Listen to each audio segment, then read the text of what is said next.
Assalamualaikum warahmatullahi wabarakatuh. Bagaimana kabarnya hari ini anak-anak? Kalian pasti sehat kan? Nah, semoga hari ini kalian diberikan kesehatan, kebahagiaan, dan kelancaran semua urusannya, sehingga kita siap untuk belajar seperti biasa. Nah, pada hari ini, Ibu Ratna Febrianti akan menemani kalian untuk belajar PPKN di kelas 9 dengan materi bab 4, yaitu Persatuan dan Keberagaman Masyarakat Indonesia. Kita masuk ke semester 2 ya anak-anak ya. Nah, coba diingat lagi, materi tentang keberagaman sudah pernah Ibu jelaskan di kelas 7 semester 2, yaitu keberagaman suku, agama, ras, dan golongan di masyarakat Indonesia. Ayo, masih ingat nggak? Nah, coba kalian perhatikan gambar ini. Nah, gambar ini menunjukkan adanya orang-orang Indonesia yang menggunakan pakaian adat yang berbeda. Itu adalah keberagaman. Sekarang kita masuk ke bagian A, yaitu persatuan dalam keberagaman masyarakat Indonesia. Coba kalian perhatikan lingkungan di sekitar rumah kalian ya. Apakah kamu hidup di lingkungan masyarakat dengan latar belakang yang berbeda? Misalnya, sukunya beda, agamanya berbeda, ras atau warna kulitnya berbeda, ataupun golongan yang berbeda.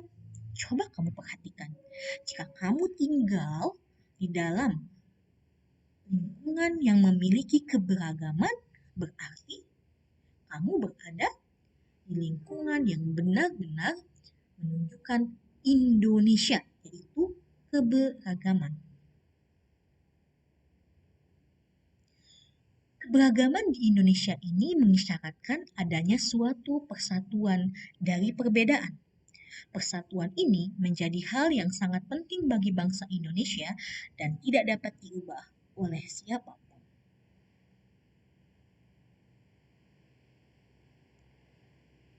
Nah, karena Indonesia ini berada dalam masyarakat yang beragam, yang berbeda-beda suku, agama, ras, dan golongan, maka untuk mewujudkan persatuan dalam keberagaman itu diperlukan sejumlah prinsip. Prinsip yang akan kita bahas hari ini yaitu Bhinneka Tunggal Ika dan Wawasan Nusantara. Yang pertama, Bhinneka Tunggal Ika. Masih ingat nggak apa arti dari Bhinneka Tunggal Ika? Yaitu semboyan bangsa Indonesia kita. Bhinneka Tunggal Ika berarti berbeda-beda tapi tetap satu jua. Melalui Bhinneka Tunggal Ika, bangsa Indonesia mengakui bahwa Indonesia merupakan bangsa yang terdiri atas berbagai suku, ras, agama, bahasa, dan adat istiadat. Namun, perbedaan dan keanekaragaman bukan menjadi pemisah dan alat untuk memecah belah rasa persatuan dan persaudaraan. Ingat, sila ketiga Pancasila, yaitu persatuan Indonesia. Yang kedua adalah prinsip wawasan Nusantara. Wawasan Nusantara sebagai wawasan nasional bangsa Indonesia merupakan ajaran yang diyakini kebenarannya oleh seluruh rakyat agar tidak terjadi penyesatan dan penyimpangan dalam upaya mencapai dan mewujudkan cita-cita dan tujuan nasional. Secara umum, wawasan Nusantara berarti cara pandang suatu bangsa tentang diri dan lingkungannya yang dijabarkan dari dasar falsafah dan sejarah bangsa tersebut sesuai dengan posisi dan kondisi geografi negaranya untuk mencapai tujuan atau cita-cita nasionalnya. Nah, dalam wawasan Nusantara sendiri ada 4 konsep, yaitu persatuan dan kesatuan di bidang politik, ekonomi, sosial budaya, dan pertahanan keamanan. Bagian B, permasalahan keberagaman dalam masyarakat Indonesia. Telah kita ketahui bersama bahwa Indonesia merupakan negara kepulauan yang sebagian besar wilayahnya dihuni oleh berbagai etnis dengan adat istiadat yang berbeda Dari Sabang sampai Merauke, kita memiliki berbagai macam keberagaman, kita memiliki berbagai macam perbedaan, baik itu suku, agama, ras, ataupun golongan. Nah, perbedaannya itu tidak hanya di bidang fisik, misalnya dari ras, dilihat dari warna kulitnya, tapi juga bisa dari bangsa, agama, dan kepercayaan yang ada di Indonesia itu sendiri, yang seperti yang sudah Ibu jelaskan. Terkadang, perbedaan-perbedaan tersebut malah menimbulkan masalah yang dapat muncul karena keberagaman, yaitu konflik. Apa sih konflik itu? Menurut KBBI, konflik didefinisikan sebagai percekcokan, perselisihan, atau pertentangan. Surjono Sukanto mengemukakan 4 faktor yang dapat menyebabkan terjadinya konflik dalam masyarakat, yaitu perbedaan kebudayaan, yang kedua perbedaan antar individu, tiga perbedaan kepentingan, dan yang terakhir adalah perubahan sosial. Nah, kira-kira kenapa ya konflik bisa terjadi? Apa sih penyebabnya? Terdapat beberapa sikap yang dapat menjadi penyebab konflik. Yang pertama adalah etnosentrisme. Etnosentrisme berasal dari kata etnos yang berarti suku, sedangkan sentrisme berarti titik pusat.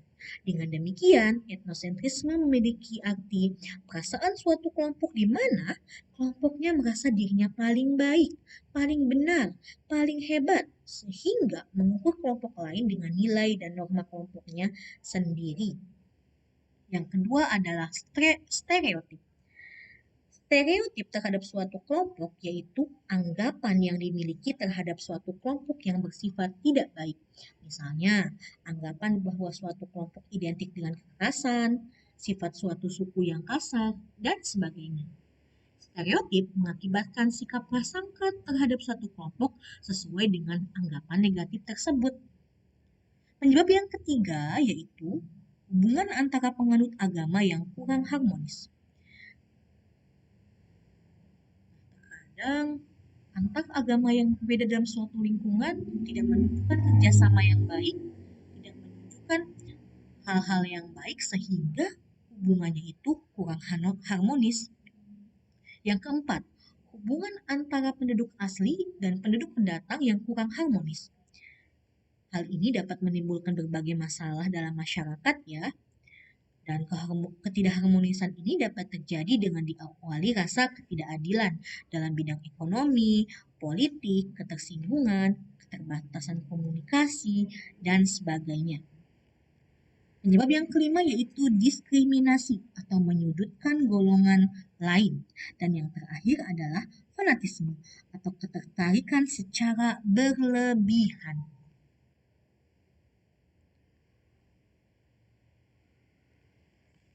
Konflik dapat dibedakan menjadi dua, yaitu konflik berdasarkan tingkatannya dan berdasarkan jenisnya. Konflik berdasarkan tingkatannya dibagi menjadi konflik ideologi dan konflik politik. Konflik ideologi terjadi karena perbedaan ideologi dalam masyarakat.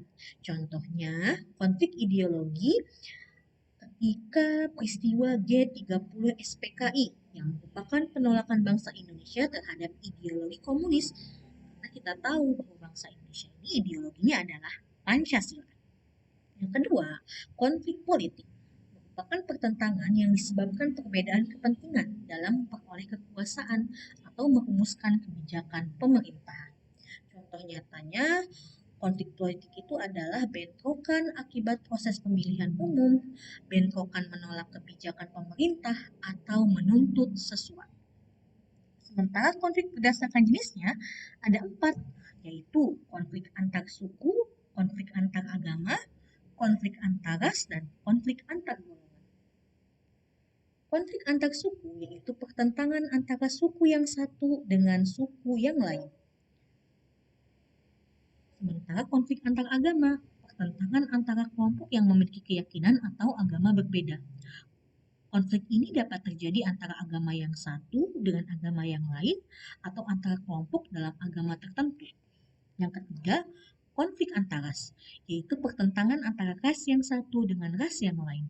Pertentangan ini dapat disebabkan sikap rasial, yaitu memperlakukan orang berbeda-beda berdasarkan ras atau disebut juga dengan sikap rasis. Yang keempat, konflik antar golongan, yaitu pertentangan antar kelompok atau golongan dalam masyarakat. Golongan atau kelompok dalam masyarakat dapat dibedakan atas dasar pekerjaan, partai politik, asal daerah, dan sebagainya. Tapi perlu kalian pahami bahwa pertentangan antara dua orang yang berbeda suku belum tentu ini adalah konflik antar suku. Misalnya, hal ini dapat bisa saja hal ini dapat disebabkan oleh faktor lain seperti masalah pribadi yang tidak berkaitan dengan perbedaan suku.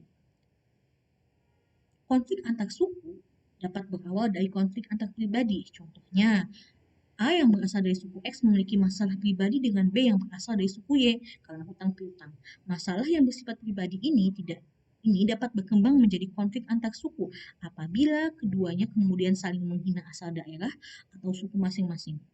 Konflik antar pribadi ini akan berkembang lebih lanjut apabila masing-masing orang ini meminta bantuan kepada orang lain berasal dari suku masing-masing. Hal ini dapat terjadi pada konflik individu dengan kelompok, maupun konflik kelompok dengan kelompok yang berkembang menjadi konflik antar suku, antar ras, antar agama, maupun antar golongan. Terjadinya konflik ini menimbulkan sejumlah hal yang tentunya hal yang tidak baik, antara lain, satu, perpecahan dalam masyarakat. Yang kedua, kerugian harta benda dan korban manusia. Yang ketiga, kehancuran nilai-nilai dan norma yang ada. Yang keempat, perubahan kepribadian. Dan yang terakhir adalah dominasi. Nah, dari berbagai macam konflik yang sudah Ibu jelaskan, yang akhirnya menimbulkan akibat yang tidak baik, tentunya harus kita selesaikan. Nah, pada bagian C ini kita bahas tentang upaya menyelesaikan masalah yang muncul dalam keberagaman masyarakat Indonesia. Kamu telah mengetahui bahwa Indonesia memiliki keberagaman. Jika tidak ditanggapi secara positif, keberagaman dapat memunculkan berbagai macam permasalahan. Upayanya apa saja sih untuk mengatasi berbagai macam permasalahan ini? Berikut adalah sejumlah upaya yang dapat dilakukan agar permasalahan yang muncul dapat diselesaikan.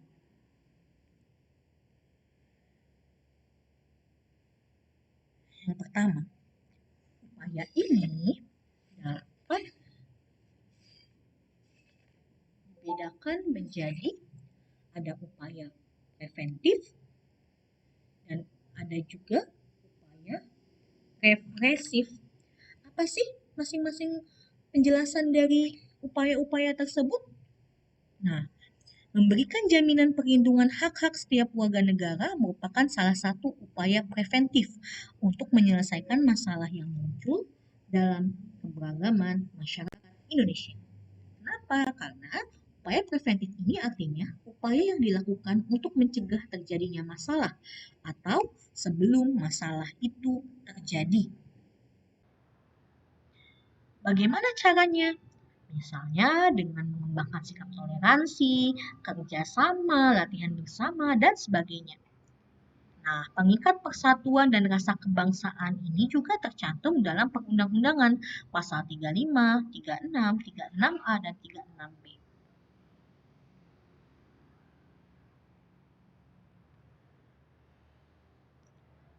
Kemudian yang kedua adalah upaya represif. Upaya represif adalah upaya mengatasi masalah pada saat atau setelah terjadi masalah, seperti penangkapan, pembubaran paksa, dan sebagainya. Melakukan penangkapan atas pihak-pihak yang bertanggung jawab dalam upaya aktif untuk melakukan perpecahan terkait keberagaman masyarakat merupakan salah satu upaya represif untuk menyelesaikan masalah yang muncul dalam keberagaman masyarakat.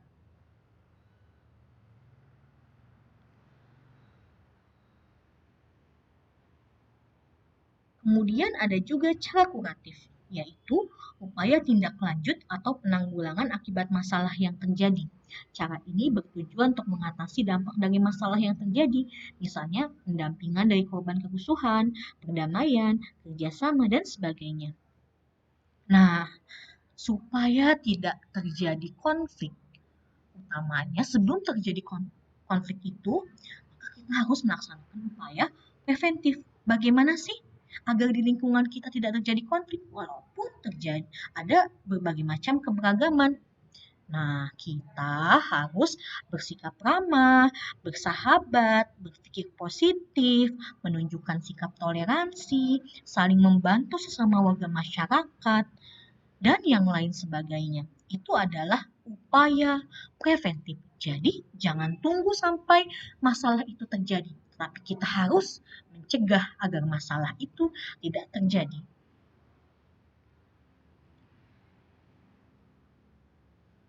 Tadi sudah Ibu jelaskan. Hal yang paling penting untuk mengupayakan permasalahan keberagaman adalah sikap saling menghargai dan menghormati atau disebut juga dengan toleransi. Kalau di Indonesia, di masyarakatnya, kita saling menghargai, saling toleransi, maka Indonesia akan menjadi masyarakat Indonesia akan menjadi masyarakat yang damai, masyarakat yang sejahtera, masyarakat yang aman, walaupun kita berada dalam keberagaman ataupun kita berada dalam perbedaan. Nah, itu saja yang dapat Ibu sampaikan. Semoga pembelajaran hari ini bermanfaat dan bermakna bagi kalian. Sampai jumpa di pertemuan-pertemuan selanjutnya. Semoga kalian tetap semangat belajar ya. Wassalamualaikum warahmatullahi wabarakatuh.